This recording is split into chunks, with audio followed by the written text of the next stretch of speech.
Hello and welcome to our broadcast, Exploring Implicit Bias in the History Social Science Classroom. My name is Michelle Herzog. I'm the History Social Science Coordinator 3 for the Los Angeles County Office of Education.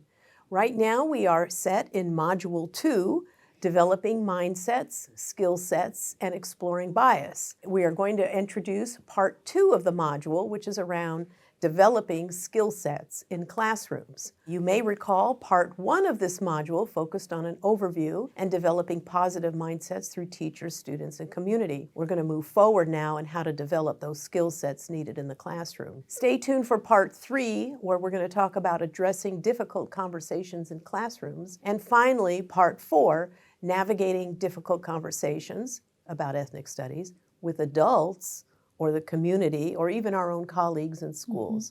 So I am so thrilled and happy to re-invite Sandra Line with us, a good friend and colleague. She has extensive experience as a classroom teacher with Los Angeles Unified School District, is a mentor, teacher leader for so many, and has done a great deal of training with our other colleagues, Michael Sabin and Barbara Doughton here at LACO. So thank you, Sandy, for coming again, and we're looking forward to Part 2. When we spoke during Part 1, about developing mindsets and how important the community, students, and teachers were to develop a positive mindset in the classroom. What we didn't talk about is developing skill sets. And we need to talk about developing skill sets so students are able to interact with one another without causing any kind of friction. And frequently, those are skills that they have not yet developed, even when they come to high school, that they have been receivers of questions as opposed to being generators of questions. And so that's what we're going to be looking at as these communication skill sets. One of the things is that by becoming more adept at asking good questions, students are able to build effective communication with other students, and then they are also able to have difficult conversations with other students if they have developed that skill. And so it's very important for them to learn these skills, and that's what we're going to be talking about in Part 2. Because I would suspect in ethnic studies there's going to be some sensitive topics.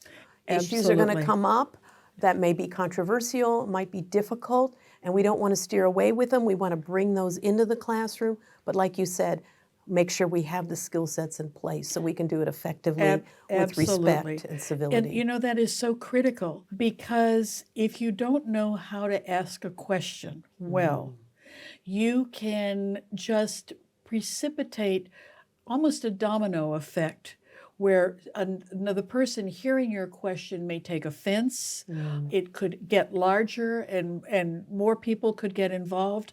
But by learning how to ask good questions and phrase it correctly, you can alleviate some of those conflicts. So one of the things that you want to ask when you're talking about asking good questions is, what do you want to find out? You want to find out, who am I? And so you want to know about your own background. And who is my family and my community? And what can I do to bring positive change to my community and the world? And that goes right along with the first module about inquiry, because we're talking about change. We want our young people to be involved to a point that they can facilitate change. And learning how to ask some of these questions are questions that they're going to be able to use not only in school, but in later life. So what we want to do is we want to address three major things when we're talking about identity. We want to address racialized experiences, and give credence to them and not dismiss them as though that's not important. It just happened to you. It's really not something we need to be concerned about. We want to talk about building greater understanding between different ethnicities. There are some ethnicities that have strong historical adversarial stances. And so you might even think about when we had the war in Serbia, and the Serbs and the Croats, who had lived together for years, hundreds of years. And then when that happened, all of a sudden, all of those old feelings came forward. So we need to talk about that. And then we have to reveal commonalities. What is the experience that you've had that I've also had? Because that will bring us together, that it's not isolated situations. So One of the things we need to consider is, do your students know how to ask questions? Frequently, the questions that students ask are very closed questions. What are you doing tomorrow? Do I have to do my homework? They're not the things that we want them to really think about.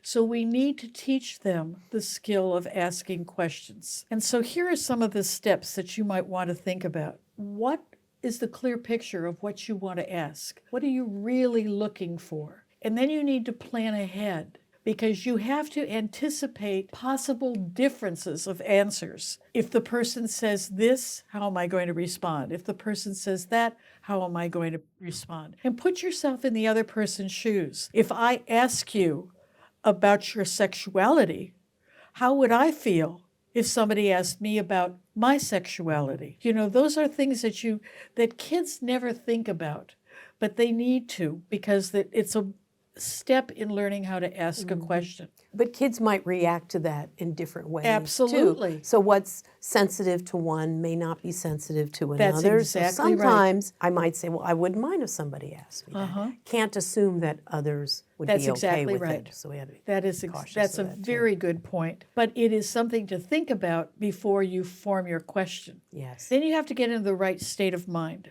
Are you being combative? Are you being aggressive? Are you being curious? Are you being just interested in what the other person has to say? So that needs to be a focus also. You might say to the person, if it's going to be a sensitive question, this could be a tough question to answer. So they have a little bit of a heads up, because they may say, I'd rather not talk about it. And if that's true, then you have to let that go, as opposed to going forward with that question. That's a difficult thing to do. That's something that we will get back to in a few minutes. We need to choose our words correctly. There are some words in our language that can be hot button words to other people. And so we have to be aware of those words, especially words across ethnicities. We have to observe nonverbal clues. Is the person backing up when you ask the question? Do they put their arms in front of themselves like this, which is a protective device? So that would give you a clue on how they're responding to your question. And then listen closely to the response. Simon Sinek, who's an author, has said that when we listen, we need to listen to learn, but not listen to respond. So many times people will ask a question or be talking, and you're already thinking of the response, where you need to just listen to what they're saying and then take a breath before you make a response, because then you've really thought about it. And that listening is a key issue. So we know today, as in all times, there are issues out there that people are very passionate about, but can also be seen as controversial. And we know there's a number of great techniques that speak to what you're talking about. A lot of teachers are very familiar with Socratic seminar, which is something you have to learn how to facilitate. It's not easy, but with practice. There's structured academic controversy, where we have kids in pairs reading materials that may or may not align with their belief systems and having to share philosophical chairs. There's a lot of them.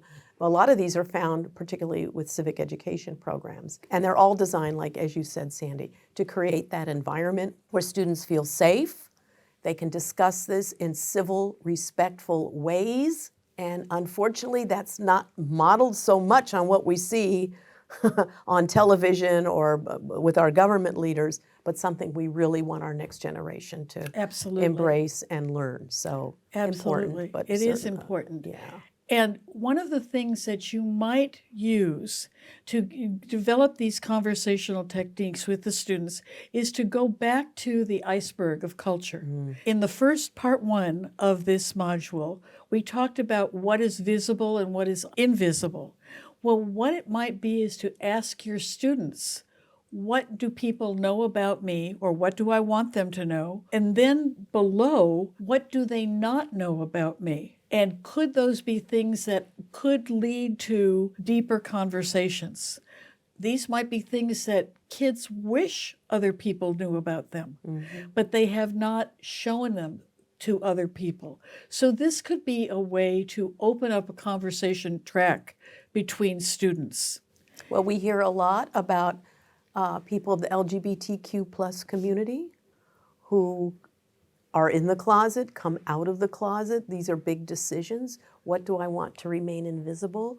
Am I ready to make some of that visible and known to Absolutely. outsiders, the society? And as we mentioned in part 1, is it a safe place Yes, to do that. share that information? So if the teacher has made the classroom and a community that's safe for the students to take a risk, we do have students who then can reveal parts of themselves that are not known to other people and feel like they're safe in that classroom, and their fellow students will not take advantage of them or ridicule them. And that is a critical piece, and certainly a major milestone for a teacher in an ethnic studies class. And again, with the LGBTQ community, what we learned from people like Tanya Moore here at LACO and others, if a young person just has one trusted adult at a school, that level of safety just goes way up. Absolutely. And there's a lot of attention to that in protecting and helping students. Absolutely. And so much of it also depends on the bias of the teacher, too. Yes. So if a teacher has a particular bias that prevents that student from revealing themselves, that becomes another barrier within the classroom. But another situation that's really interesting is microaggressions, because microaggressions are something that we don't really think about because we're not aware that we are committing them.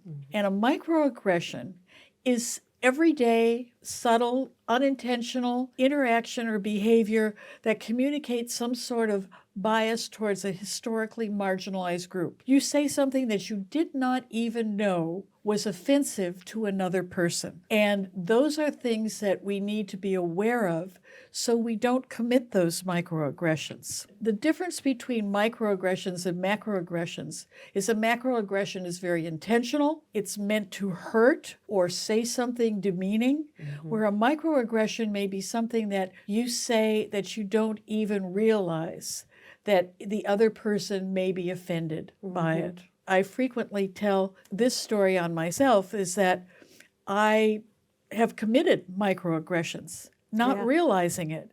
And one of the things that I realize is that when I take a taxi from the airport, I'm usually with somebody who has a very distinct accent. And so I always ask, where are you from? Not thinking that this may be offensive to them. I'm just interested in their cultural background. Do they have family there? Or how long have they been since they've gone back home? Those kinds of things. Not realizing that I might be saying to them, well, you're not really an American. Yeah. And that's why I'm asking you this. And so thinking about microaggressions really made me think twice about some of the things that I say and how I say them. And sometimes it's hard to respond to those because you feel like the person has good intentions. Oh, absolutely. You don't want to shut them down. Right. I'll give you an example. This is personal for me, being Jewish. There was an incident. I was going to someone's house, I won't name who, and they were like, oh, Michelle's coming. Let's get some bagels. Oh. You know, and I'm like, okay, how do I respond to this? Exactly. I like bagels, but you know, it felt like what we would term now as a microaggression. Absolutely. And you obviously were not offended by it. You were just surprised by it. I was a little taken back, like, okay, you know. And you hear other groups will say comments like, oh, you are X. Some of my best friends are. Yes. Or I know this one. Do you know them? Right? Yeah, Those kinds of exactly. things. Exactly. Right? They're almost and so comical. It is comical, but sometimes these can be very They can be. inadvertent but hurtful. Yes. For example, when I look at you, I don't see color. This is one that just aggravates me immensely. Because if you say to somebody, I don't see color, I don't really see you then. You know, this is part of who the person is. Yes. So to say I don't see color, I understand what the meaning behind that, you know, that I don't discriminate or that sort of thing. But to say I don't see color, then I'm not seeing you.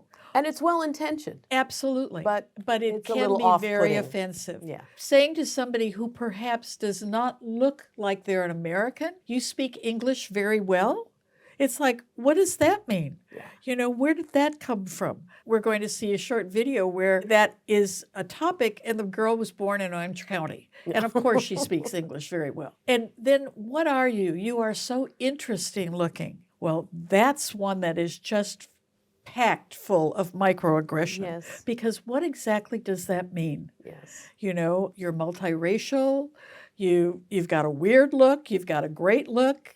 It's hard to know. So those are examples of microaggressions. And we hear them in the classroom a lot because the kids are not even don't aware know. of what they're saying. So when you hear a microaggression in your class, what are you going to do? Are you going to call it out? Are you going to recognize it? Are you going to talk to the students individually? Those are things that a teacher needs to consider. And then after you have had this conversation, how do you reestablish communication between the people who are involved, or even between the students and yourself, because you have perhaps corrected their behavior? And frequently we will hear kids say, "Oh, that's so gay." Well, that's a form of a microaggression, especially for somebody who's a member of the LGBTQ community. But kids say that all the time. So then you have to think about, how am I going to address that? Because microaggressions can hinder good conversation in the classroom. Yes. So we have to be aware of that. So one of the things to do is to teach your students how to respond to that. Yes. And one of the things might be is if somebody says something like that, you say, "I don't find that funny," or "I don't really understand what you mean by that. Can you explain?" When you ask somebody who has made that kind of a comment to explain the comment, perhaps they start thinking a little bit more deeply about what I just said and how was it heard. That's For a good example, response. you know, "That's so gay." And you say, "Well, what do you mean, that's so gay?" And so then they have to explain it, and they would realize that this is not something that is acceptable to say. But those are things that kids don't know, that you would need to guide them in how to make those explanations. The other thing about this is that microaggressions can be a form of bullying, and we want to make sure that our students are not bullied in the classroom for the way they look, the way they behave, or the color of their hair, or their nail polish they wear, whatever. And there can be microaggressions that are used against students like that, and we have to stop that. Because then you shut down the person who is part of your community, and you don't want that to happen. So this is a wonderful video. It's called "What Kind of Asian Are You?" Oh, goodness. And What a so I title. think you will find this very interesting.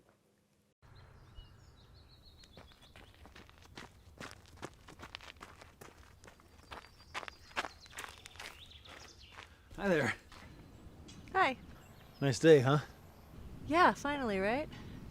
Where are you from? Your English is perfect. San Diego. We speak English there. Oh, no. Where are you from?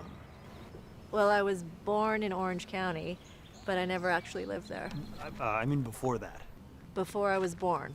Yeah, like, where are your people from? Well, my great-grandma was from Seoul. Korean. I knew it. I was like, she's either Japanese or Korean, but I was leaning more towards Korean. Amazing. Yeah. Hamshasina. There's a really good teriyaki barbecue place near my apartment. So I actually really like kimchi. Cool. What about you? Where are you from? San Francisco. But where are you from? Oh, I'm just American. Really? You're Native American? No, just regular American. Oh, well, I guess my grandparents are from England. Oh, well. Hello, Governor! What's all this then? Top of the morning to you. Let's get a small tea. Double, toil and trouble. Mind the gap! Beware, Jack the Ripper! Bloody hell! Pip pip! Cheerio! I think your people's fish and chips are amazing. You're weird. Really? I'm weird? Must be a Korean thing.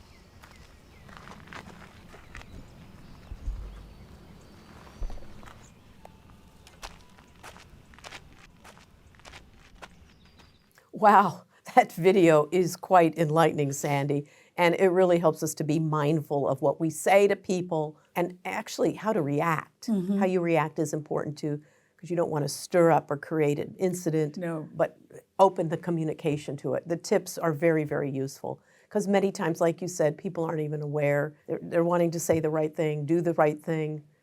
They want to bring the bagels, Yes. right? They want to do that. But yeah, it's this unintended. what Totally, happened. Yeah. totally. Things that we need to think about when the students are learning these skills are really multiple.